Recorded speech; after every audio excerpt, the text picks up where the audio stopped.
thank you very much. And I was absolutely amazed, having been here almost a year ago to the day, to travel to Berbera and see not only the port and its expansion, but the 200 kilometers of road that have been set up. And all of that has taken place in the year since we were here last. And so my question to you is that how has your government been able to short-circuit and speed up those types of development processes? Because in my country where I come from, a project like that on the road would have been talking about it for 10 years before we even got to it. And then we'd be fighting over who got the contract. And that would go to court for another 5 years. And 20 years later, we maybe would start building the road. And so it has been incredibly and deeply impressive to see the rapid scale in which the decision was made and then the implementation happened. Thank you. Thank you very much. About the Berbera port and the corridor, these projects have came for only two issues brought all that process. That is the trust among the Somali people and all the regions to trust their government and their leadership at any time, whoever it is, whichever party he came from. The main goal of all Somaliland people is to support the institution of the government. Secondly, that's all the Somalilanders, wherever he is, a nomad, an intellectual, businessman, traditional leader, women, men, they all believe that the peace is the first priority of their life, just like oxygen. So that has attracted a lot of governments and institutions to support or to trust, to invest their resources in Somaliland. Berbera project is an ideal of that two Asian pillars of our life: peace, trust among the Somaliland people, so that the United Arab Emirates, our friends, have been the courageous government who have trusted that they can invest over $500 million to Somaliland corridor and the port of Berbera. And we are expecting, just next months or in the short time, that a lot of governments will do the same role. And the first European country who trusted to invest our country was the UK in supporting Berbera and Corridor project. So that's the issue. And South Africa is the highest, or how can I say, the leading country in Africa, in every field, militarily, economically, and politically. So we are trying to reach them. It's our goal. From Washington, D.C. Would you please give us your perspective on the quest for international recognition for Somaliland? How are you seeing that? What is your approach right now?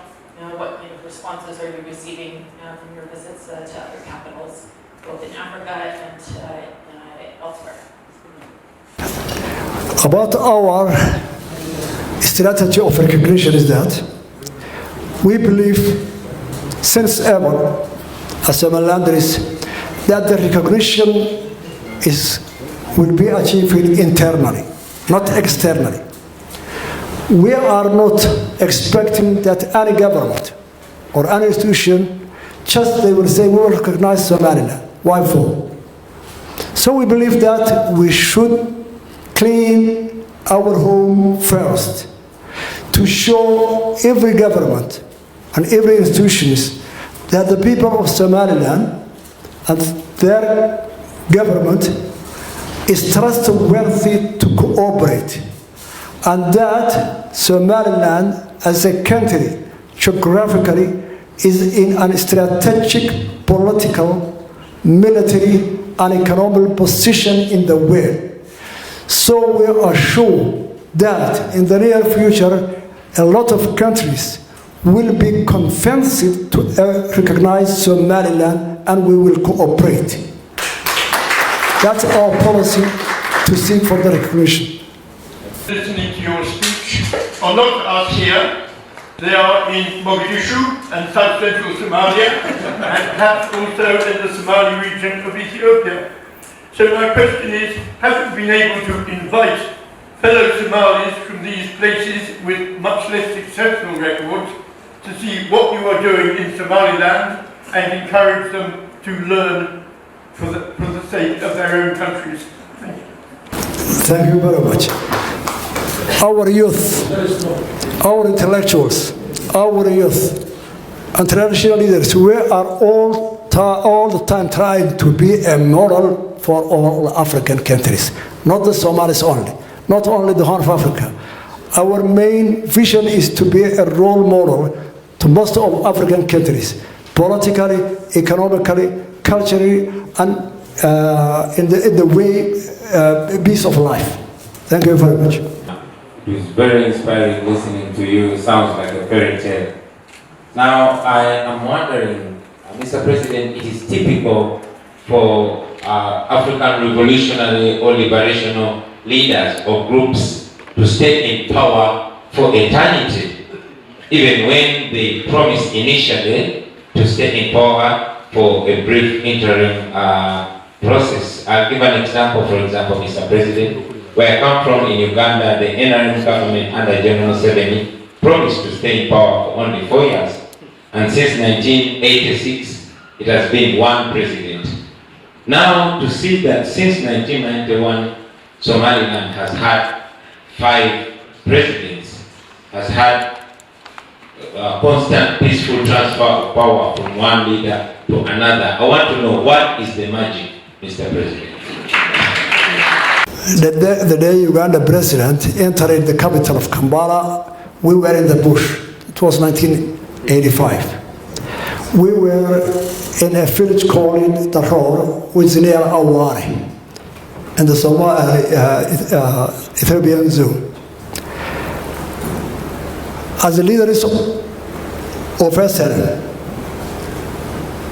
our principles were first that we are struggling for liberation against a tyrant, are we liberating the people to decide their future and to manage their life?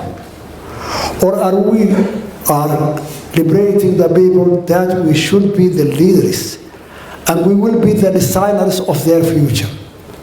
In every conference in SNM, from the day one, it was been declared in London, and all the sub-meetings in Mogadishu, in Hargeisa, the core question was, why are we starting liberation? Why are we fighting for? So, first decision was, even in the struggle time, the leaders and decision makers will be civilians, and the leadership of struggle will be on a civilian leadership. And SNM was that, the only liberation front which was led by a civilian leadership. All the military officers, including me, we were the commanders of the army. Second, all we have been experiencing, the heroes of Africa, who liberated Africa since 1960. Every leader, they were really heroes to Africa, who started after Second World War to liberate Africa. Say, Kwame Nkrumah, Mugabe, the last, Sekatu, and so on and so on. Everyone have stayed for a long time in the power, and the people revolted against them. Why? A leader of a liberation front, when he liberates the country is a dire need, economically, culturally, militarily. So he cannot continue in that situation by himself. We need at that time, after the liberation, an experienced intellectuals, civilians, who can lead this situation, the people, to develop. That's why we call it our experienced intellectuals and leaders and civilians at that time. See our leaders. The first president, Abdurrahman Ahmed Ali, he was one of the best academicians in his time, and he was the last ambassador of Saudi-Arabien in Abu Dhabi, a diplomat for 20 years experience. Then we call it Rigal. He was the first prime minister of Somaliland in 1960, who made and who was the leader of the union in 1960. The second was on Riyal Kahin. Why we elected him? Because he was the opposite side. He was an intelligent officer in Siad Barre, just to make the test of the people of Somaliland that we share the government, the liberators and those who was with Siad Barre. That's how we succeeded in our government. Thank you. Somewhat to the issue of recognition and dialogue. The international community, while supportive of Somaliland, continues to insist that Somaliland and Somalia should negotiate their future relations.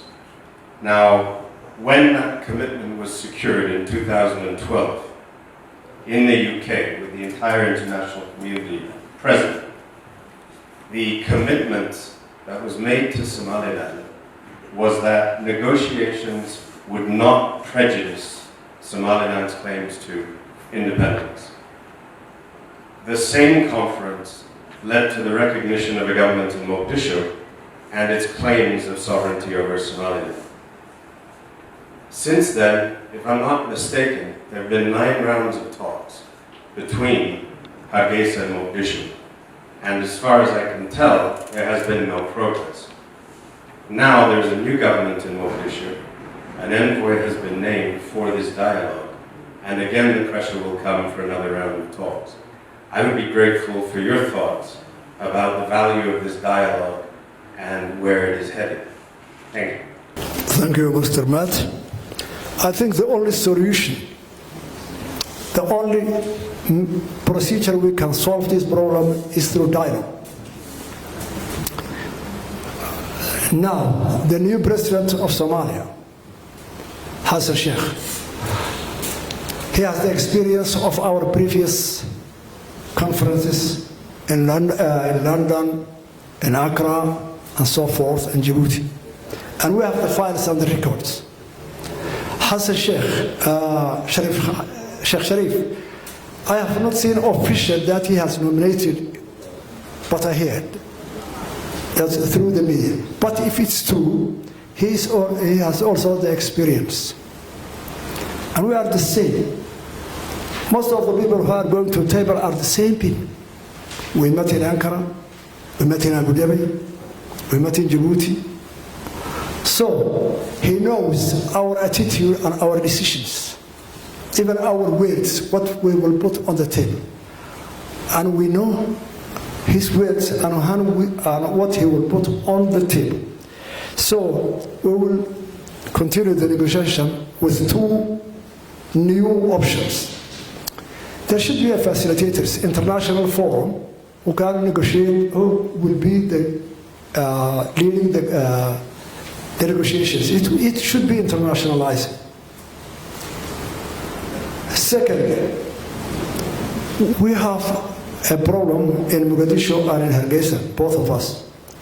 Sheikh Hassan, Farmajo, and so forth, Abdullah Yusuf, when he was elected, he was sworn on his religion, the Muslim, that he will pursue the unity of Somalia, including Somaliland. That is constitution. And every Somaliland president, including me, the previous presidents, the current presidents, he will be sworn on the independence of Somaliland. That issue is international. Everybody knows. Unless they change their constitution, or unless Somaliland changes it, that negotiator will not be a productive. And let me tell you the truth. The people of Somaliland, 75% of the population is under 30 years of age. Only 10 or 12% is over 68 in Somaliland population. The people of Somaliland today and those of in Somalia is the same. They never know and they never understand the unity of Somalia and Somaliland. They cannot even be conceptualized. They don't know what it was. So the elders, including me, will soon vanish from the scene of politics. So it's an international responsibility, an international of Somalia and Somaliland to face the reality. 30 years of separation, 31 years of separation. A person who was 10 years at that time, he's 41. He's a father or a mother. You cannot explain him, Mogadishu, the administration, Siad Barre, the unity. You cannot explain it. That's a matter of history, just like a Greek history. So, it's the responsibility of the Somalia leaders in Mogadishu and Somalilanders to face the reality that Mogadishu and Hargeisa has been separated by nature today. It's impractical to negotiate about the unity. That's how we see it. And it's practical.